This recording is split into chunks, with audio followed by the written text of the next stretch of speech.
Malam itu rumah terasa begitu hening.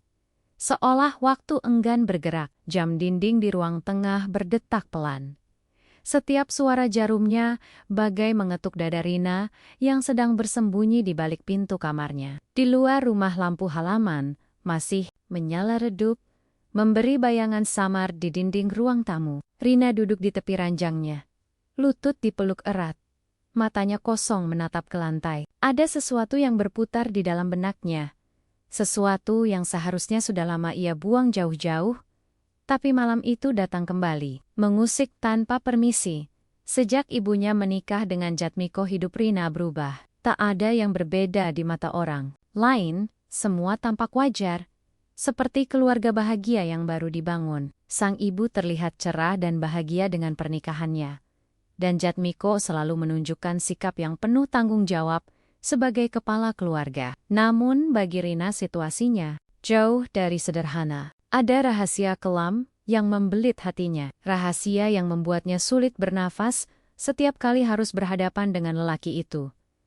Jatmiko bukanlah sosok asing bagi Rina. Nama itu bagaikan bayangan masa lalu yang tak pernah padam. Bertahun-tahun lalu, ia mengenal pria itu bukan sebagai ayah tiri, melainkan sebagai seseorang yang berhasil mengguncang hatinya. Di usia yang masih belia, ia pernah larut dalam pesona Jatmiko. Terlalu jauh, hingga melewati garis batas yang seharusnya tak pernah disentuh. Pengalaman itu kini menjadi beban yang menekan batinnya.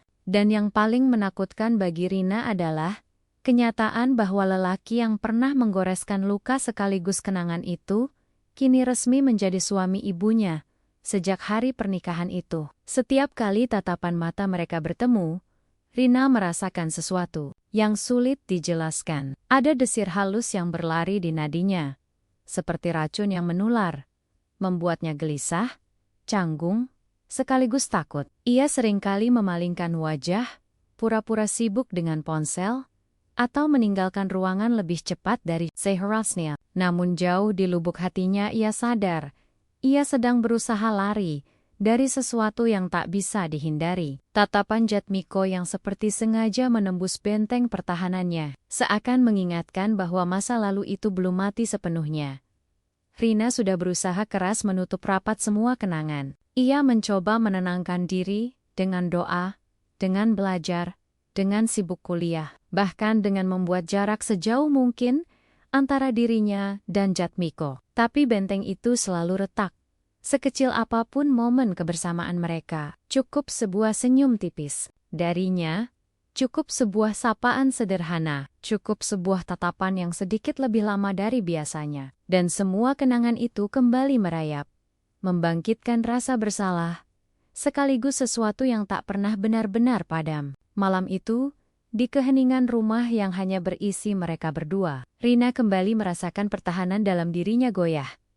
Malam itu suasana rumah semakin lengang. Ibunya harus menghadiri acara keluarga di luar kota, meninggalkan Rina dan Jatmiko hanya berdua di rumah besar itu. Rina duduk di sofa ruang tamu sambil memeluk bantal, pura-pura menonton televisi, meski sebenarnya pikirannya jauh melayang. Suara tayangan tak lagi masuk ke telinganya. Yang ia rasakan hanya kehadiran Jatmiko yang duduk tak jauh dari tempatnya. Ada jarak yang cukup lebar di antara mereka, tapi kehadiran itu begitu nyata, begitu berat, seakan udara pun dipenuhi oleh sesuatu yang tak terucap. Rina berusaha keras menahan diri untuk tidak menoleh. Ia tahu sekali saja matanya bertemu dengan tatapan Jatmiko, semua yang ia sembunyikan bisa runtuh. Namun, sekuat apapun ia mencoba matanya, akhirnya takluk. Perlahan, ia melirik dan mendapati Jatmiko sedang menatapnya. Tatapan itu bukan tatapan seorang ayah kepada anak, melainkan tatapan yang penuh makna. Seakan ada percakapan diam-diam yang hanya mereka berdua mengerti. Jantung Rina berdebar hebat, tangannya gemetar tanpa ia sadari. "Kenapa kau terlihat begitu, gelisah?" tanya Jatmiko pelan, dengan suara rendah, hampir seperti bisikan. Rina terkejut dan buru-buru memalingkan wajah ke layar televisi yang masih menyala. "Aku tidak apa-apa," jawabnya singkat, meski suara terdengar bergetar. Jatmiko pun tersenyum samar. senyum yang dulu pernah begitu memikat Rina, hingga ia kehilangan. Senyum itu kini hadir kembali, seolah membawa ingatan yang selama ini ia kubur dalam-dalam. Jangan pura-pura Rina, lanjut Jatmiko. Kali ini suaranya lebih dalam, yang membuat bulu kuduk Rina berdiri. Kau masih mengingatnya bukan? Kata-kata itu menghantam dada Rina seperti palu. Napasnya tercekat, dan tubuhnya terasa kaku. Seolah seluruh ruang tamu menyusut menjerat dirinya. Ia ingin berteriak bahwa tidak, ia sudah melupakan semua. Tapi hatinya tahu, itu bohong. Kenangan itu masih hidup, masih hangat, dan tatapan Jatmiko kini membangkitkannya. Rina menunduk dan mencoba menutupi wajah yang memerah. Tapi semakin ia berusaha menghindar, semakin besar magnet yang menariknya. Jatmiko mendekat beberapa langkah, membuat jarak di antara mereka menyempit. Rina bisa merasakan kehangatan tubuhnya, bisa mendengar detak jantungnya sendiri yang kacau. Suasana menjadi begitu rapat, seakan udara kehilangan oksigen. Dan dalam tatapan itu, dalam bisikan yang menggoda, Rina merasa dirinya sekali lagi berdiri di tepi jurang. Jurang yang dulu pernah membuatnya jatuh, dan kini kembali memanggil dengan daya yang tak tertahankan. Waktu seakan berhenti ketika jarak antara mereka semakin tipis. Televisi di ruang tamu masih menyala, menampilkan cahaya berganti-ganti di wajah Rina yang tegang. Ia bisa merasakan napas Jatmiko di dekatnya. Hangat dan begitu nyata. Tangannya mencengkeram bantal yang ia peluk, seolah mencari pegangan agar tidak terjatuh dalam jurang yang sama seperti dulu. Namun yang ia takutkan justru tengah terjadi. Dinding pertahanan yang ia bangun perlahan retak, dilemahkan oleh keheningan dan tatapan yang tak bisa ia lawan. Rina, suara Jatmiko terdengar, berat, mengandung sesuatu yang lebih dari sekadar panggilan nama. Rina terkejut, dan jantungnya berdetak makin cepat. Ia akhirnya menoleh pelan, membuat sekali lagi mata mereka bertemu. Tatapan itu begitu dalam, seakan menyingkap semua rahasia yang ia coba sembunyikan. Jangan, bisiknya pelan, meski bibirnya bergetar. Ia tahu apa yang sedang terjadi.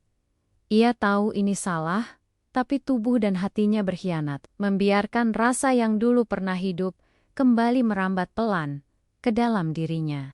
Jatmiko akhirnya mencondongkan tubuhnya, mendekat lebih jauh, hingga hanya beberapa jengkal yang memisahkan wajah mereka. Rina bisa merasakan degup jantungnya sendiri bergaung keras di telinganya. Ia menutup mata sejenak, berharap bisa menghapus godaan itu, tapi justru yang muncul adalah potongan-potongan kenangan lama. Malam-malam penuh rahasia, bisikan hangat, tatapan yang membuatnya merasa dibutuhkan.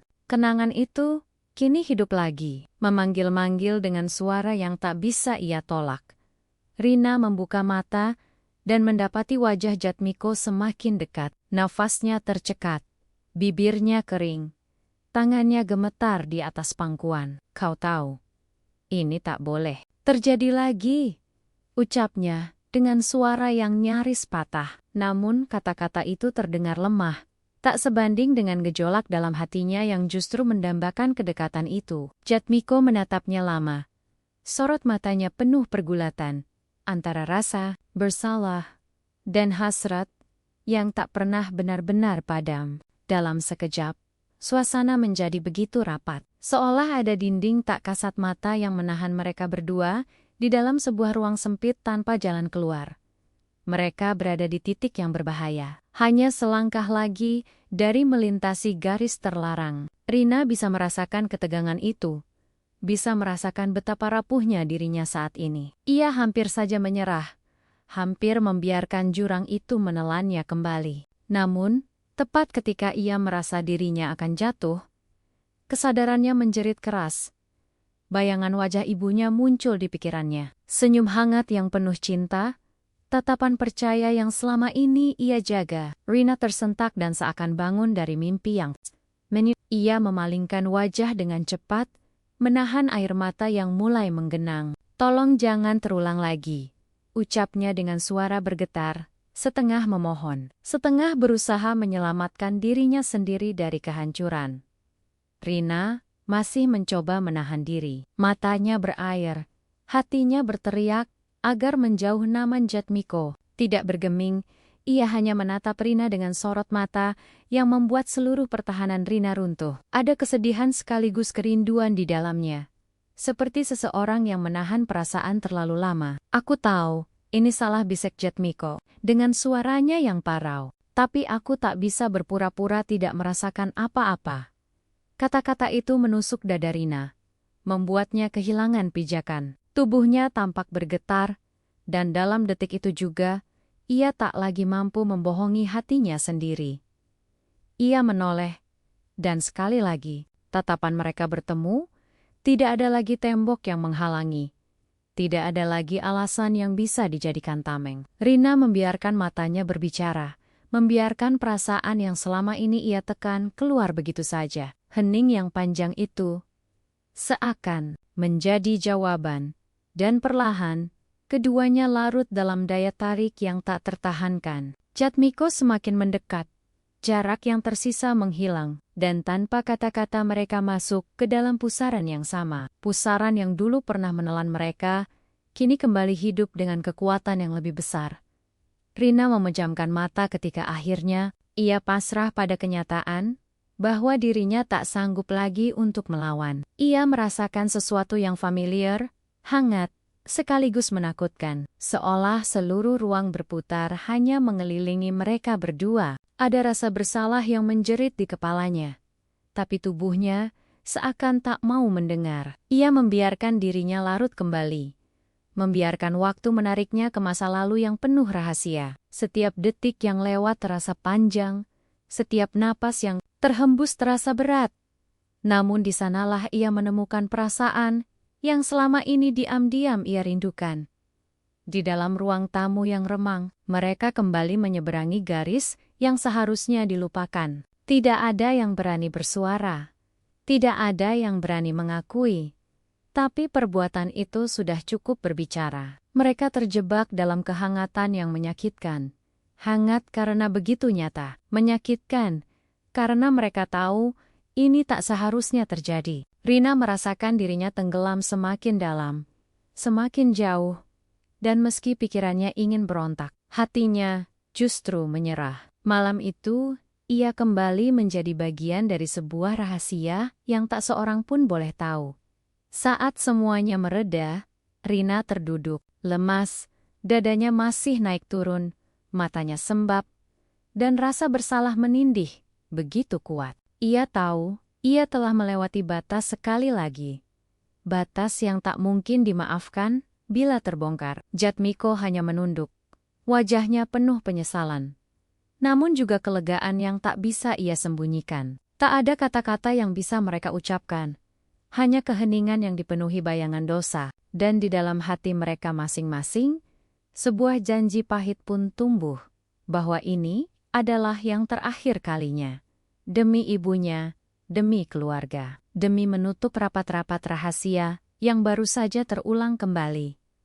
Malam itu berakhir dalam keheningan yang begitu menyesakkan. Rina duduk bersandar pada sofa, matanya kosong menatap ke arah jendela yang gelap. Dadanya terasa begitu sesak. Seakan ada beban tak terlihat yang menindihnya. Air mata yang tadi sempat ia tahan, kini mengalir tanpa bisa dibendung. Ia menutup wajah dengan kedua tangannya, mencoba menyingkirkan kenyataan bahwa ia baru saja mengulang kesalahan yang dulu bersumpah tak akan pernah terjadi lagi. Jatmiko masih duduk tak jauh darinya, terdiam dengan bahu yang menunduk. Wajahnya dipenuh dengan penyesalan, namun juga pasrah. Seakan ia sendiri tak mampu menolak arus yang telah menyeret mereka berdua. "Rina," ucapnya pelan. Suaranya berat seperti menahan sesuatu yang sulit diucapkan. Rina tidak menjawab, dan hanya sesenggukan pelan, sambil menggenggam erat tangannya sendiri. "Kita tak boleh lagi," lanjut Jatmiko seolah menguatkan dirinya sendiri, lebih daripada berbicara pada Rina. Kata-kata itu menyesakkan. Namun keduanya tahu, itulah satu-satunya jalan agar keluarga yang mereka cintai tidak hancur. Bayangan ibunya tiba-tiba muncul di benak Rina, sosok yang begitu lembut, yang kini hidup bahagia setelah lama sendiri. Setinya, Remuk membayangkan bagaimana jika ibunya tahu rahasia ini, bagaimana tatapan penuh cinta itu akan berubah menjadi luka. Ia menunduk semakin dalam, tangisnya pecah. Aku jahat sekali, dan aku telah mengkhianati ibu. Lirihnya di antara tangis. Jatmiko hanya bisa terdiam, tak sanggup menjawab, hanya bisa menatap Rina dengan rasa bersalah yang menyesakkan. Keduanya sama-sama tahu apa yang mereka lakukan tak akan pernah bisa dibenarkan. Tapi penyesalan itu datang terlambat. Setelah segalanya sudah terlanjur terjadi, keheningan kembali menyelimuti ruangan. Detik jam dinding terdengar begitu keras, seperti palu yang mengingatkan dosa mereka berulang kali. Jatmiko menarik napas panjang, lalu berkata dengan suara mantap meski bergetar, "Mulai besok, kita harus benar-benar mengubur ini semua. Kita akan bersikap seperti ayah dan anak. Seperti seharusnya. Tidak ada lagi yang boleh mengingat apa yang terjadi malam ini." Rina menoleh dengan matanya yang merah. Namun, ia mengangguk perlahan. Ia tahu itu pahit. Ia tahu, luka ini akan selalu tinggal, tapi demi ibunya, demi menjaga senyum perempuan yang ia sayangi, ia harus rela menanggung beban rahasia ini seumur hidup. Dan sejak malam itu, mereka berdua mencoba menjalani hidup seperti biasanya. Di hadapan sang ibu, mereka tersenyum, bercakap, dan berperilaku layaknya keluarga normal. Namun di balik senyum itu, tersimpan luka yang tak pernah benar-benar sembuh. Rina belajar menyembunyikan hatinya. Jatmiko pun menutup rapat semua gejolak yang dulu sempat hidup kembali. Mereka sama-sama tahu ada sebuah rahasia gelap yang hanya mereka berdua yang tahu. Rahasia yang akan terkubur di balik dinding rumah itu selamanya. Dan setiap kali mata mereka tanpa sengaja bertemu, ada perasaan getir yang mengingatkan bahwa sekali mereka pernah melewati batas. Dan janji pahit itu menjadi ikatan terakhir yang harus mereka jaga. Tidak lagi, demi sang ibu, demi keluarga, demi cinta yang seharusnya tetap suci.